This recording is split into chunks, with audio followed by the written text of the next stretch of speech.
welcome to another episode of Jay Leno's Garage. It's a special episode because I am fortunate and I'm going to be the very first person outside of GM to drive the new Z28 Camaro. This is a car all us Camaro fans have been waiting for a long time. I want to introduce you to a gentleman you may have seen on his website before. He was the guy that helped us get our Olds Tornado back on the road and do all the testing at GM. Al Oppenheiser. Al, come on in here. Now, Al, what is your job? You're design chief, what is it? Chief engineer. Chief engineer at Camaro. There you go. You're the big chief. Big chief. Yeah, well, you did a great job on our Olds Tornado. We're still running fantastic, so we can't thank you enough for that. Good. And I see some subtle changes. Tell me what we have. How is this different than the other Camaros? Mark Royce met with us and said, hey, I want to do two things with the Camaro. I want to take some heavy mass out of this, and I want to beat anything that the competitors can put on the track. And let's tell them who Mark Royce is. Mark Royce is our president of North America. And the cool thing is he is a real car guy. Definitely. You know, in the old days, the head of GM was always kind of a cigar-smoking guy who drove the Cadillac and, you know, wore a hat and all that kind of stuff. Whereas Mark's a real car guy. He's been here. He's been to our garage and had fun with us in the past. So he knows cars and he knows what he likes. Absolutely. We took the very successful Camaro program and we decided to set a target of taking 100 pounds out of it. So it's 100 pounds lighter than the SS V8. We decided to up the horsepower, so we've got the 7-liter LS7 engine, so we're going to be at least 500 horsepower. We've gone to things like carbon ceramic brakes. You know, it's interesting that you say carbon brakes because even a lot of the exotics, you know, you pay extra for that, so that comes standard on the Z28. Standard, it's standard. Wow. And you have a dry sump lubrication as well? We do. We have a dry sump that helps prevent oil starvation and keep oil pressures up at high laterals. With the carbon ceramics and the tires, this car is capable of easily, consistently a 1.07 G max lad, and we're seeing 1.5 G's diesel. Now, I know the Corvette has had my ZR1 has the dry sump, of course. Is this the first time it's been used on the Camaro? It is the first time we've used it in the Camaro. Yep. So the other thing is, true to the heritage of a Z28, and everybody says, when's it coming out? Why didn't you do a Z28 when the Z01 came out? We waited in trying to keep with the original heritage of the Z28. Air conditioning is not standard. Right. Up-level stereo is not standard. So contrary to what you think, a car that will cost this much doesn't give you all the bells and whistles that it should. Right, but it is a track car like the Z28 was. Definitely. And the first year was what, 67 or 68? 67. 67 was the first year Z28. And it was named after the RPO of the engine. Right. But true to the heritage, I fought for the slash, so we brought the slash back too. Oh, good. You got to have the slash. Got to have the slash. I love the slash. Very cool. What do we got, 19s on this? We got 19s. Again, I mentioned these are Pirelli 305s, and they're 11-inch in the front, 11.5 in the back. Now, a lot of guys go for the 20s. I myself don't like the 20s or even the 22s because they ride harsher and your wheels tend to break when you hit a pothole. Why did you guys go with 19s? Well, we went with it basically because we want the tire patch, we want the lateral grip, and basically the way this gets around the track so fast is lateral grip, corner entry, mid-corner, and corner exit. And the tires are a big contributor to that. Now, are these wheels unique to the Z28? They are. Okay. They even have Z28 machined into them. Oh, very cool. And we have a 6-speed, correct? It's a 6-speed Tremec. Okay. Same Tremec you find in our 1LE track car. That's off the SS. And the shifter's off the ZL1. It's our quick ratio 5.1 to 1 shifter. If you're a ZL1 fan, it's 300 pounds lighter. Wow. This car makes downforce, 150 pounds of downforce, which is 400 pounds of downforce better than an SS. And is this a production color or no? This is the car we actually revealed at the New York Auto Show. It's a 40 gloss flat white, and we did it purely to attract attention to the car. It's not going to be a production color, unfortunately, although white will. Will this be production with the black? Yes. The front splitter, the rockers, and the rear spoiler are all production colors. I like the 4 pipes. That's kind of sexy. Yeah, it's our active exhaust system, which takes vacuum off the intake and gives you that nice startup sound. And you get into the throttle and certain speed, the valves open up and it gives you that nice brap sound, so and the popping. Basically a flap that opens. And Exactly. Okay, opens at what, at RPM? Or RPM and speed. Okay, and well, obviously this is functional. This is a functional spoiler. It aids in giving us 70 pounds of downforce additional in the rear. We actually have an additional wicker bill that is going to be available for this car that'll be set up for certain tracks around the country that will help give you more downforce. They do, the F1 has a lot of success with the suspension system on this car too. There's a Multimatic Dynamic Suspension Spool Valve, or DSSV is the trade name. Now explain what that is, a Multimatic. Is it magnetic? What does it mean? Multimatic's actually the company that has patented this technology for F1. The only other production car that uses it, if you can call it a production car, is an Aston Martin u0027s. Yeah. Okay. Yeah, it's a $1.4 million car. Right. We're the first production application of it, but basically it allows us to. And how does it work? We can infinitely tune the compression and rebound settings, and what we've done is we're going to have a high and low speed compression and rebound setting, so that when you take this on the track, you got that specific tune, but when you're driving around town, it's not like a race car should feel. Cool, cool. So this is about as close to a track car for the street as you're going to get, isn't it? Oh, we want people driving these on the street as well. Right. Are those the Recaro seats? Yeah, these are also new for 2014, Jay. These are our performance seat from Recaro. Again, another tested name in the racing industry.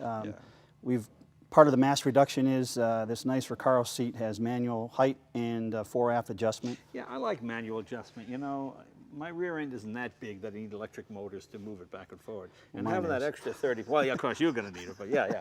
Having that extra 30-pound motor in there just seems ridiculous to me. Because really, most people, you set your seat and it stays there until you get rid of the car in 10 years or whatever it is. So very nicely done. Very cool, very cool. I think it's about time to take it for a ride. I like these Recaro seats. You know, as I said before, it's like a lot of manufacturers do like boutique manufacturing. Chevy makes the body and the engine, the suspension, brakes are Brembo, seats are Recaro. You know, you get the people who make the best at what they are, and you put that in your vehicle. Right. You know, these seats are really supportive and firm. The car feels tight. And again, it's got a proper gearbox. You know, when you go to the high-end European cars, most of them you can't even get a manual shifter anymore. So it's fun that you can still shift by hand. And a couple of years ago, we took the first Camaro when it came out to Bob's Big Boy on car night. Oh yeah, that was people great. Went nuts. You know, this car feels classically American. By European standards, this would be a big car, a huge car. By American standards, it's a mid-sized car. But it just has a nice high-speed rumble to it. Look, a Porsche Carrera, as we call that, lunch. Oh, that guy's trying to outrun us. Gotta admit, it's a great-looking car. I mean, it looks like a muscle car. Feels like a muscle car. Got the magic 427.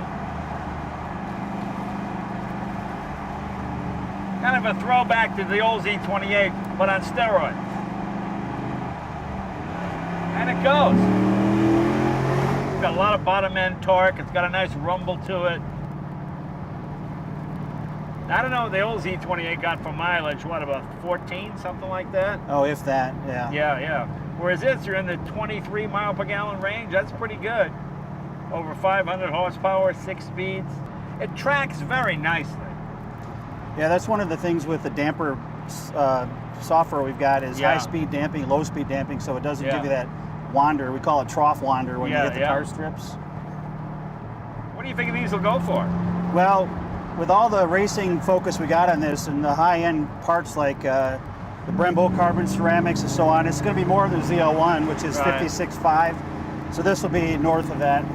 Well, this is funny. It's the first time this car's out on the public street, I'm sure, at least in California. We're getting thumbs up and tires are going, hey, wait a minute. How long has the Z28 been out of production? 2002 was the last one. Wow, so 2002 was the last year, so it's been a good 11 years. Pretty amazing. Well, it's good to have it back. You know, it gives a nice, compliant, firm ride. You see one of these gets such good mileage at 80 miles an hour, you barely turn it 2,000 RPM. What is the rear end ratio? It's 391. Was that high, huh? 391.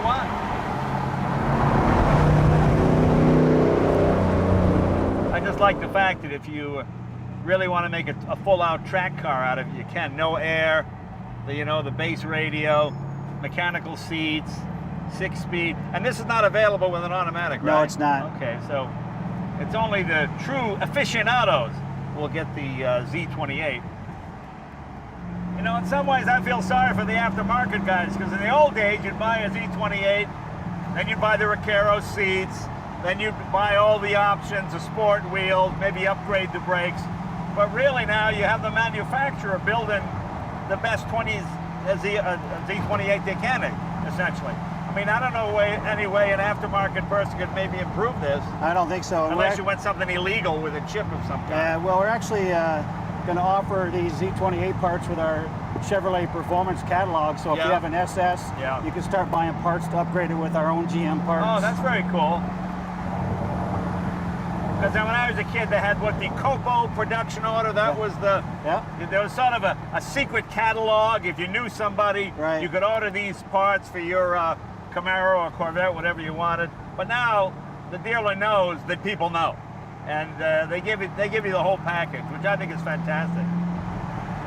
People want the best, the fastest version of what's available. And if you like Camaros, this is about the best you can get. And the cool thing is, you're only going to build about, what, 1,500 of these a year, something like this? So, I don't know if it necessarily would be a collector's item, but, you know, I've got my Shelby GT350, and I've had it for 20 years, and it's skyrocketed in price. So, you know, with the upcoming emissions and whatnot, you wonder how long they'll be able to build cars like this. So, this could be one of those legendary cars for the next generation. Is that the new Camaro? That's right. Awesome. Z28, cool, huh? It is. Yeah. We use the GoPro too. Oh, there you go. Awesome. It's great seeing you. Cool, you too. All your work. There you go.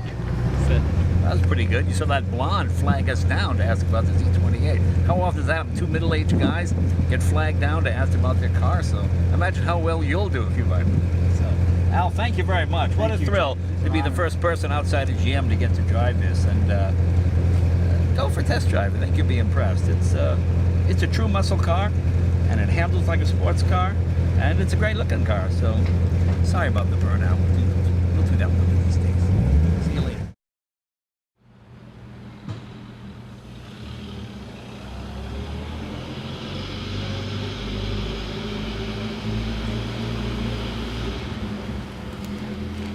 Mm-hmm.